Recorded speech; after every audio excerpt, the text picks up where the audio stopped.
At ayan na nga, may nabili po kami sa Shopee. Espadang malaki yata to. Charis lang. Ayan. Walaan niyo kung ano yan. Kung binubuo niya. Medyo nahihirapan siya dyan. Nag-iisip siya. Tapos medyo manapis yung kahoy. Pero tingnan natin kung kaya naman siyang higaan. Ayan. Higaan nga pala to guys. Nabili namin siya Shopee. Ayan. Tinitignan namin kung okay siya.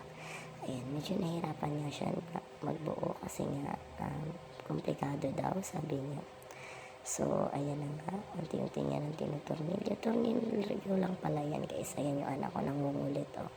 Biglang umakyat. Ayan, takbo ng takbo. Ayan, napagsabihan siya ni dad na wag takbo ng takbo. Kaya ayan. Ayan, tinulungan ko na rin pala si daddy para mabilis kami matapos. Pero ang hirap talaga matapos nito.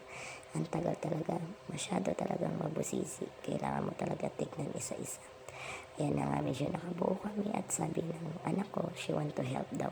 Kaya ayan, tinutulungan niya kami. So, pinagbigyan naman namin dahil okay naman. Marunong din naman pala siya. Pag mga higpitan lang, kami na lang naghihigpit ni dad.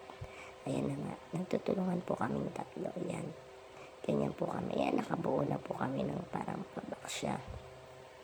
Ayan, medyo mahirap talaga siya itornilyo at mabusisi talaga siya guys. Hindi basta-basta, kailangan titignan mo talaga yung nakalagay dun sa paper. Medyo mali pa yung paper, nalito pa kami dyan.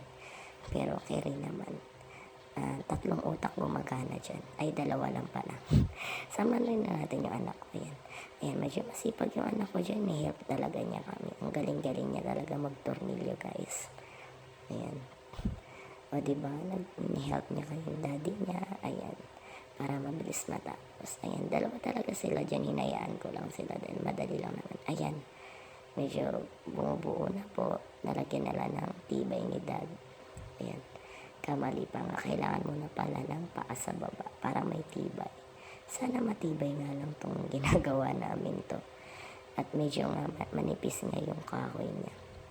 Pero kay naman, ayan, may paa na siya guys. I hope na matibay talaga siya pag hinigaan. Good luck. Ayan. Titignan natin. Ayan, yung anak ko wala na magawa kasi ayan, kami na lang ni daddy yan kasi kailangan ipantay yun. Yan, napantay na yan.